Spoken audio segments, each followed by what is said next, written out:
paz do Senhor para todos. Vamos dar continuidade com mais uma lição do ciclo 4, cuja temática é Portando uma Nova Identidade. O título da lição é a lição 3, Cristo, o discípulo e a lei. Mas antes de dar início ou continuar com a lição, vamos fazer uma oração. Vocês que estão assistindo, curvem suas cabeças e orem comigo. Soberano Deus, eterno Pai, Pai querido e Pai amado, te agradecemos ao Senhor por mais esta rica oportunidade que vós tem nos concedido. Pai Santo, estende tuas mãos, Senhor, sobre a vida de cada aqueles que estão assistindo e aquele que há de vir por assistir, Pai. Tu sabes todas as coisas, porque vamos fazer o uso da Tua Palavra, Senhor, para trazer mais um ensinamento ao Teu povo. Pai Santo, Pai querido, abre nossos corações e nossas mentes, que possamos ser, Senhor, não só ouvinte, mas sim praticante da Tua Palavra, como Teu Filho foi neste período que esteve na terra, Senhor, porque Ele ensinava e praticava o que ensinava. Pai querido, Pai amado, tudo isso eu te peço e desde já te agradeço. Em nome de Senhor Jesus. Amém. Vamos continuar. Na lição anterior, vimos o significado e as implicações na vida do cristão das expressões sal da terra e luz do mundo. Inspiramos-nos a fazer a diferença neste mundo através da pregação do Evangelho e das boas ações que encarnam os valores divinos. Conscientizamos-nos das responsabilidades que temos de influenciar a sociedade. Nesta lição, cujo tema Cristo, o discípulo e a lei, vamos explicar como Cristo cumpriu toda a lei e os profetas e que lugar o Antigo Testamento tem na vida do crente de hoje. Diferenciar a religião meramente mecânica da justiça do reino de Deus. Despertar-nos a viver um cristianismo autêntico que não consista apenas em mera aparência religiosa, mas uma religião do coração.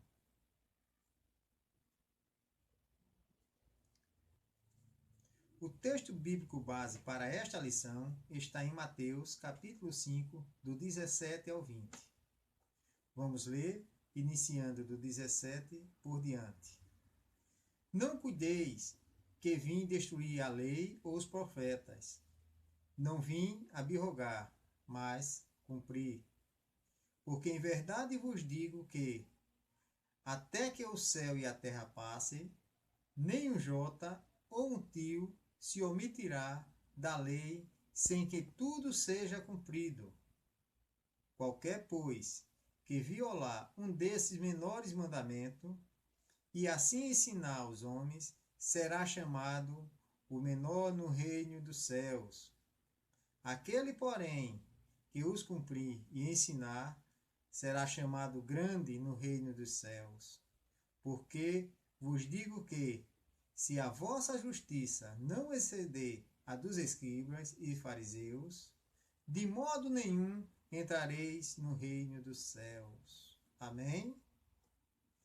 E para a nossa meditação, fica o texto bíblico que está em Romanos, capítulo 10, versículo 4, o qual está escrito: porque o fim da lei é Cristo para a justiça de todo aquele que crê.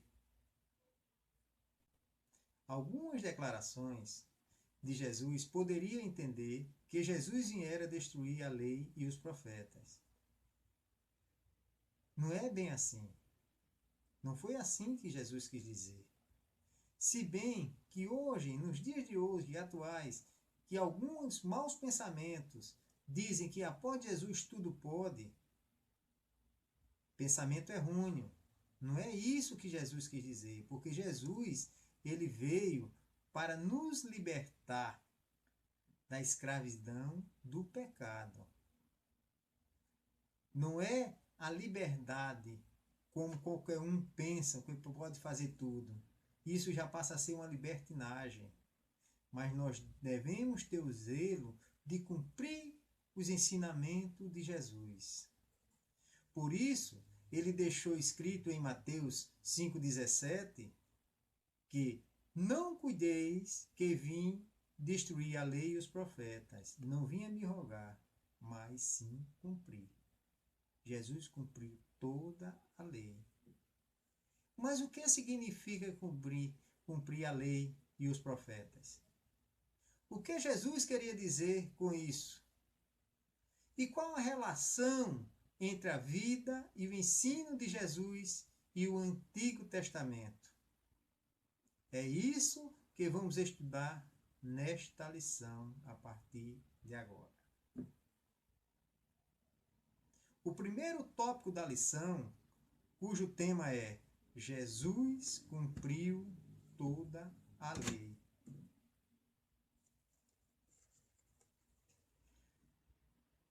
Primeiro subtópico, o que significa cumprir a lei e os profetas?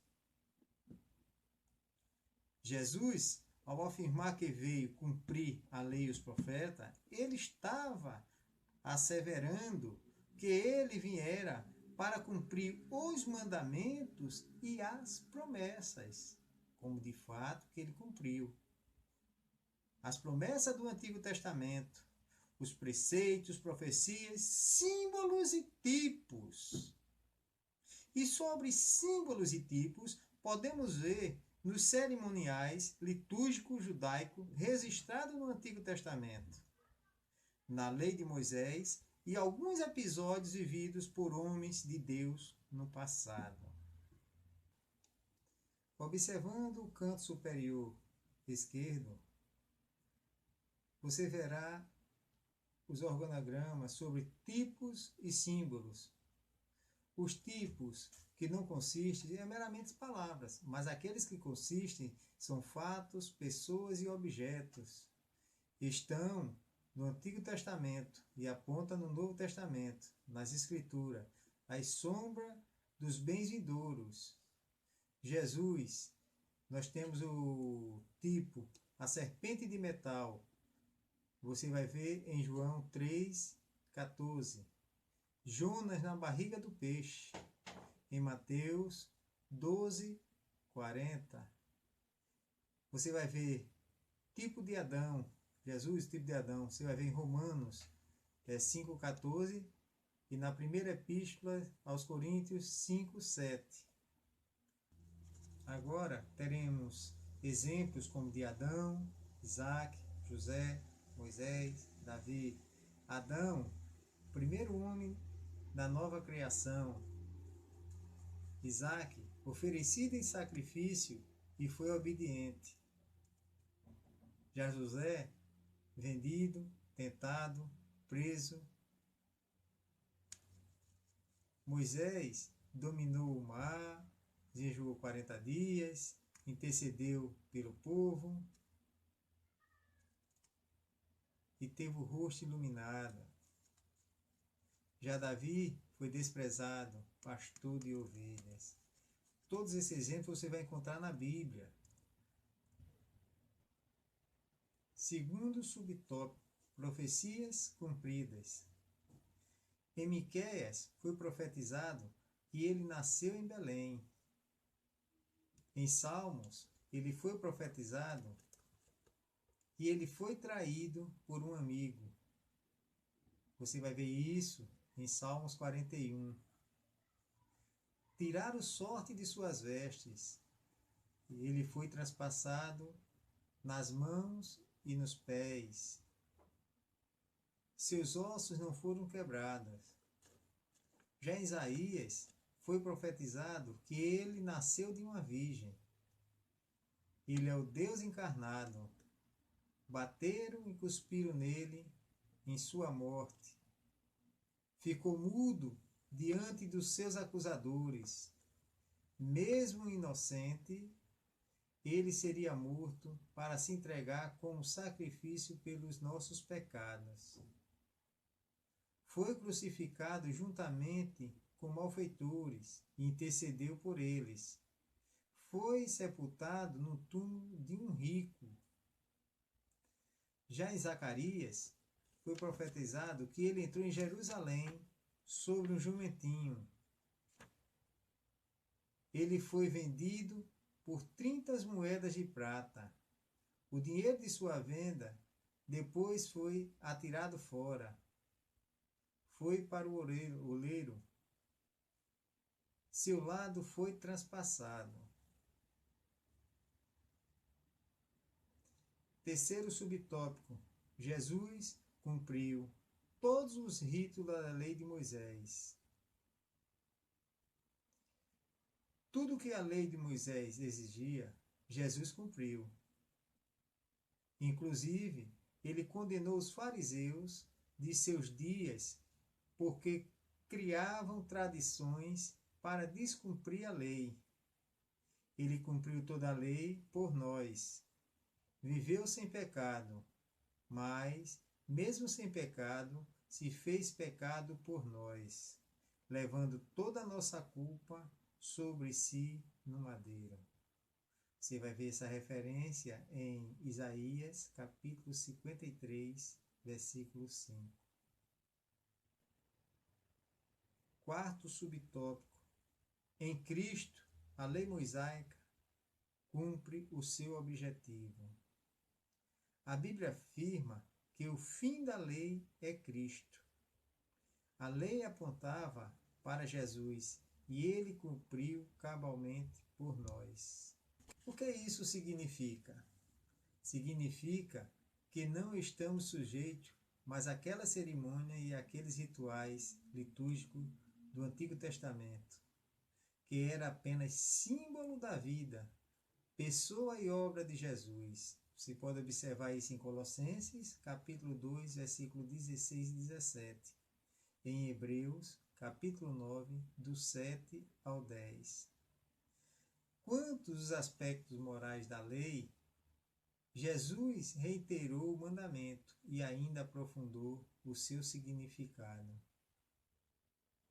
Você vai ver em Mateus, capítulo 5, versículo 21 ao 48. Quinto subtópico. O maior e o menor no reino de Deus. Ora, Jesus apresenta nessa passagem um teste de grandeza. Ele deixa claro que aqueles que violam os mandamentos, os preceitos morais da lei, e ainda cria ensinos e tradições para justificar tal conduta, são insignificantes em obras e vida em relação ao reino de Deus. Note que Jesus fala ainda de menores mandamentos, ou seja, ainda no reino de Deus, os mandamentos considerados menores são importantes. Na sequência, ainda Jesus ele afirma que o grande no reino de Deus não são apenas aqueles que cumprem os mandamentos, mas aqueles que também ensina, que dedica a sua vida como exemplo para outras pessoas.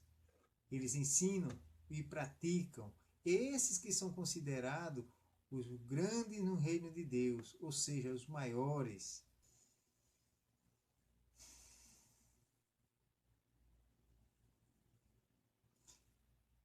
É muito importante dizer que Jesus ele não estava pregando o legalismo, mas sim, entretanto, é importante entender que Jesus não estava falando só de mero legalismo, não.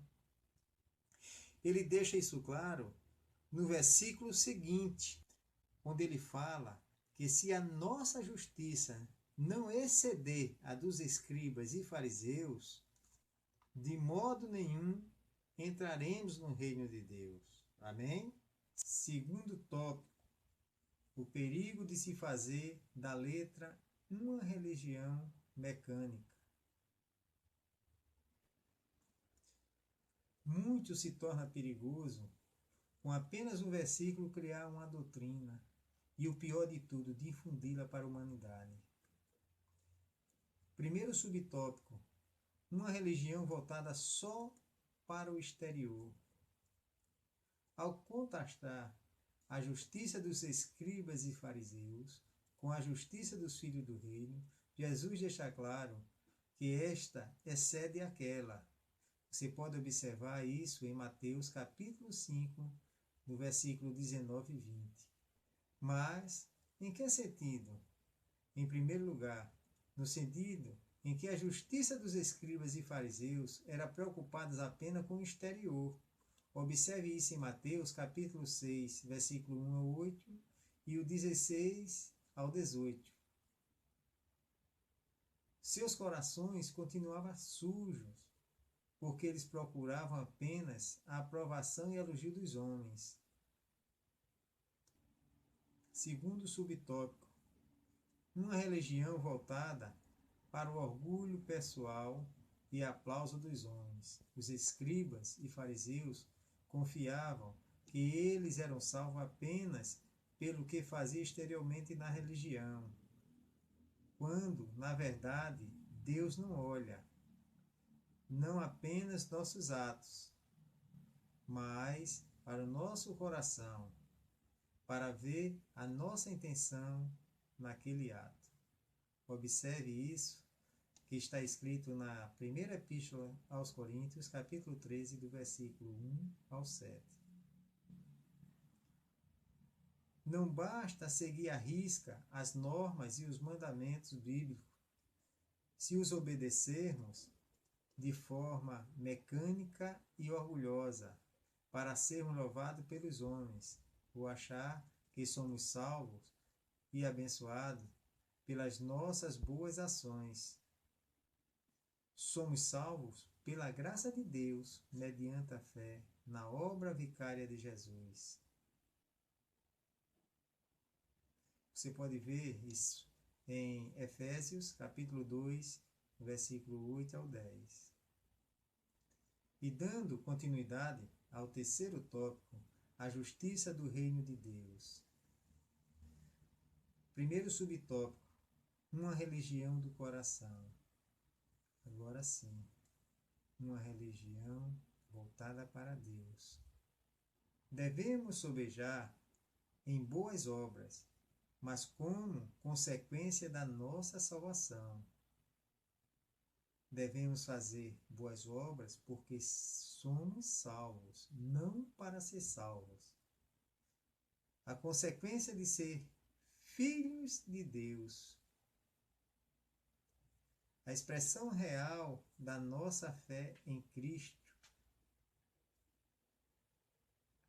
Manifestação da graça divina em nossas vidas.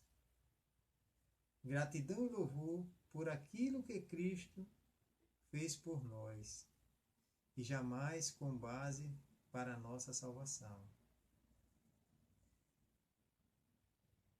Isso é fazer uma religião do coração.